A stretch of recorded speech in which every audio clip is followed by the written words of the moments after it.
శ్రీ దత్త జయదత్త గురుదత్త గురు చరిత్ర 4వ అధ్యాయం పారాయణం. దుర్వాస శాపం వలన భగవంతుడు ధరించిన అవతారాల్లో ఉత్తమ సాధకులకు మాత్రమే తెలియపడే శ్రీ దత్తాత్రేయ అవతారం గురించి చెప్పమని నామధారకుడు కోరగా సిద్ధయోగి ఇలా చెప్పసాగాడు. పూర్వము ఒక కల్పాంత ప్రళయం తర్వాత నారాయణుని నాభి కమలము నుండి బ్రహ్మ ఉద్భవించి సనకాది యోగులను మరిచి మొదలైన సప్త ప్రజాపతులను తన మానసం పుత్రులకు అవతరింపజేశాడు. తర్వాత శతరూపమునులను సృష్టించాడు. వారి కుమార్తె దేవహుతి కర్దముని భార్య అయింది. ఆమెకు కలిగిన కుమార్తెలను అనసూయాదేవి అత్రి మహర్షికి భార్య అయి మహాపతివ్రతగా ప్రసిద్ధికెక్కింది. ఆమె పాతివ్రత్యం ప్రభావానికి వెరసి కొండలు శిలలతో కూడి ఎంతో కఠినమైన భూమి ఆమె పాదాల క్రింద మృతుత్వాన్ని వహించింది. సర్వాన్ని తపింపజేసి సూర్యుడు అన్నిటినీ దహింపజేసి అగ్ని కూడా ఆమెకు చల్లదనం ఇవ్వసాగారు. వాయువు ఆమె చెంత తన ప్రచండ వేగం మాని మందంగా మలయ మారుతనంగా వీచేవాడు. దేవతలందరూ తమ వలన ఆమెకు కష్టం కలిగిన లేక ఏ అల్పుడైన ఆమెను అనుగ్రహం పొందినా అతడు తమను కూడా జయింపగలగడని భయపడుతుండేవారు. ఒకసారి త్రిలోక సంచారైన నారద మహర్షి బ్రహ్మ విష్ణు మహేశ్వరు నివాసాలకు వెళ్ళి అక్కడ అనసూయాదేవి పాతివ్రత్యాన్ని ఎంతగానో ప్రశంసించాడు. అత్రి మహర్షి ఆదేశం మేరకు ఆమె వలె అతిథి భాగ్యవంతులను ఆదరించే సాధ్వి మరొకరు లేరన్నారు. అప్పుడు త్రిమూర్తులు భార్యలు కూడా దేవతలందరి వలె భయపడి అసూయ చెంది ఆమె పాతివ్రత్యం మహిమను తగ్గించమని తమ భర్తలను నిర్బంధించారు. అప్పుడు త్రిమూర్తులు అతిథి వేషాలలో అత్రి మహాముని ఆశ్రమానికి చేరుకున్నారు. అనసూయాదేవి వారి ఎదురు స్వాగతం చెప్పి ఆర్జపాద్యాలు సమర్పించి, అయ్యల్లారా, మీ రాక చేత మా ఆశ్రమం పావనమైంది. మీకు నేనేమి చేయాలో సెలవేయండి. అతిథి మహర్షి తపస్సు కోసం అరణ్యంలోకి వెళ్ళారు అని చెప్పింది. అప్పుడు అతిథులు, అమ్మ, మాకెంతో ఆకలిగా ఉన్నది. నీ భర్త ఎప్పుడు వస్తారో చెప్పలేము కదా, మాకు వెంటనే భోజనం పెట్టు అన్నారు. ఆమె లోపలికి వెళ్ళి విస్తళ్ళు వేసి, అయ్యల్లారా, భోజనాన్ని దయచేయండి అని ప్రార్థించింది. అప్పుడు వారు, సాధ్వి, నీవు మాకు ఆతిథ్యం ఇస్తానని మాట ఇచ్చావు, కానీ మాదొక షరతు ఉన్నది. నీవు కట్టుకున్న గుడ్డలు విడిచి నగ్నంగా వడ్డిస్తేనే మేము భోంచేస్తాం, లేకుంటే ఇలా ఆకలితోనే వెళ్ళిపోతాము అన్నారు. వారు ఆకలితో వెళ్ళిపోతే ఆమె అత్రి మహర్షి ఆదేశాన్ని మీరినట్లవుతుంది. అంతేగాక ఆకలితో తిరిగిపోయిన అతిథి గృహస్థుల పుణ్యాన్ని తపస్సును తీసుకుపోతాడని శాస్త్రం. కానీ పరపురుషులు ఎదుటిగా నగ్నంగా వస్తే పాతివ్రత్యం భంగమవుతుంది. పరస్పర విరుద్ధమైన ధర్మాల మధ్య తనను చిక్కించుకో చూచిన అతిథులు సామాన్యులుగారని ఆమె వెంటనే గ్రహించింది. వారి విచిత్రమైన షరతుకు ఆమె తనలో తానే నవ్వుకున్నది. తపోమూర్తి అయిన అత్రి మహర్షి సంసర్గం వలన పవిత్రాలైన నాకు కామ భయం లేదు. ఆకలిగొని అన్నమడిన మీరు ధర్మం ప్రకారం నా బిడ్డలే గాని పరపురుషులు కారు కదా అనుకుని ఆ సాధ్వి, అయ్యల్లారా, అలానే చేస్తాను, భోజనానికి లేవండి అని చెప్పి ఆశ్రమం లోపలికి వెళ్ళి అత్రి మహర్షి పాదుకులతో, స్వామి, నేను మీ ఆజ్ఞ మేరకు వారు నా బిడ్డలన్న భావంతో భోజనం వడ్డిస్తున్నాను అని చెప్పుకున్నది. ఆమె యొక్క పాతివ్రత్య మహిమాన్వితమైన సంకల్పం వలన ఆమె భోజనం వడ్డించడానికి నగ్నంగా వెళ్ళేసరికి ఆ ముగ్గురు పసిపిల్లలయ్యారు. ఆమె భావాన్ని అనుసరించి ఆమెకు బాలింతరాలికి వలి అంటే పాలిచ్చింది. ఆమె వెంటనే మరలా వస్త్రాలు ధరించి ఆ బిడ్డలకు తృప్తిగా పాలిచ్చింది. నిరంతరం సృష్టి చేసి అలసిన వాళ్ళ బ్రహ్మదేవుడు ప్రపంచాన్ని పాలించి అలసిన వాళ్ళ శ్రీ మహావిష్ణువు జగజ్హార కార్యం వలన సారిపోయిన వానిలాగా శంకరుడు అనసూయాదేవి యొక్క పాతివ్రత్య మహిమను గ్రోలి విశ్రాంతి చెందాడు.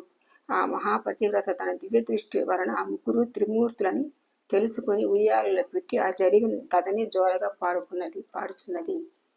ఇంతలో అత్రి మహర్షి వచ్చి ఆమె నుండి సర్వము తెలుసుకుని ఉయ్యాలలో త్రిమూర్తులను దర్శించి ఆ రూపాలు ప్రకటమైన పరమాత్మను ఇలా స్తుతించాడు. ఓ మహావిష్ణువు, నీవు సృష్టి స్థితి లయకారకుడవు, జగత్రాక్షివి, విశ్వమయుడవు, విశ్వదారుడవు. ఓ పరమేశ్వర, నీవు సహజంగా ఒక్కడివే, అయినా నీ లీల చేత త్రిమూర్తులుగా మారి క్రీడిస్తున్నావు.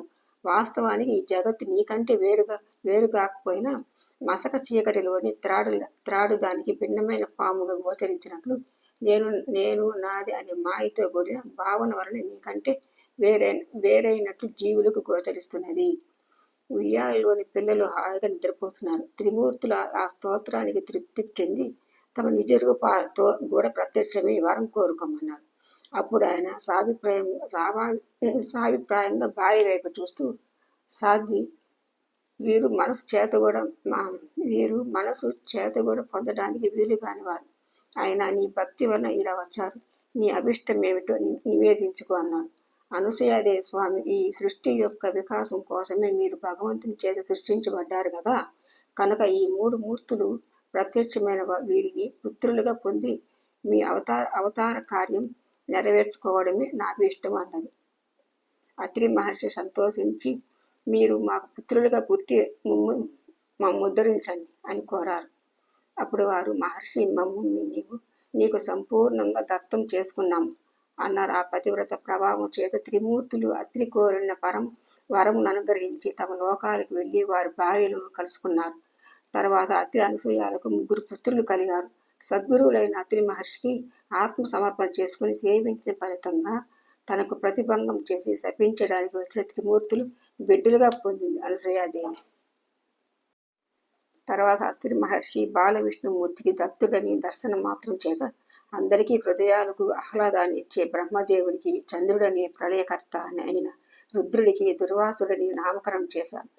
ఈ 3 అత్రి యొక్క సంతానం గనక వీరిని ఆత్రేయులని, దత్తాత్రేయుడని వ్యవహరిస్తారు. ఈయనే సాక్షాత్ పరమేశ్వరుడు. శృతులకు కూడా అందరి సచితానంద స్వరూపుడు. మానవులకు అభిష్టాలు నెరవేర్చి యోగము జ్ఞానం ప్రసాదించేవాడు.